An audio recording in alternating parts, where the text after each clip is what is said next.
Hey guys, welcome to Filmy Tips in Seconds and ഇന്ന് നമ്മൾ നോക്കാൻ പോകുന്നതാണ് what is depth of field.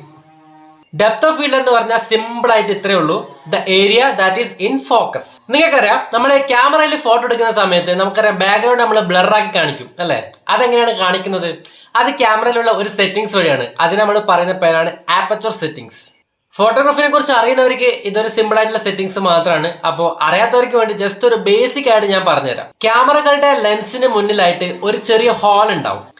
ഈ ഹോള് നമുക്ക് എന്ത് ചെയ്യാം, നമ്മളുടെ സെറ്റിംഗ്സിനനുസരിച്ചിട്ട് നമുക്കത് വലുതാക്കാം, ചെറുതാക്കാം. വലുതാക്കുന്ന സമയത്ത് എന്ത് ചെയ്യും, കൂടുതൽ ലൈറ്റ് ഉള്ളിലേക്ക് കടന്നിട്ട് ഫോട്ടോ എന്താണ് നല്ല ബ്രൈറ്റ് ആയിരിക്കും. ചെറുതാക്കി കഴിഞ്ഞാൽ എന്താണ്, ലൈറ്റ് കുറച്ച് ഉള്ളിലേക്ക് കടക്കൂലു, അപ്പൊ ഫോട്ടോ എന്തായിരിക്കും, ഡിം ആയിരിക്കും. ക്യാമറകൾ നമ്മൾ എടുത്തു കഴിഞ്ഞാൽ ഈ ആപ്പർച്ചർ സെറ്റിംഗ്സിനെ നമ്മൾ എഫ് എന്ന് പറയുന്ന നമ്പർ വെച്ചിട്ടാണ് ഡിനോട്ട് ചെയ്യുന്നത്. ഈ എഫ് സ്റ്റോപ്പ് വെച്ചിട്ട് നമുക്ക് എന്ത് ചെയ്യാം, ഡെപ്ത് ഓഫ് ഫീൽഡ് കൺട്രോൾ ചെയ്യാൻ പറ്റും. അതായത് നമുക്ക് എത്ര ഏരിയ നമുക്ക് ഫോക്കസിൽ വേണം, അല്ലെങ്കിൽ ഏതൊരു ഏരിയ നമുക്ക്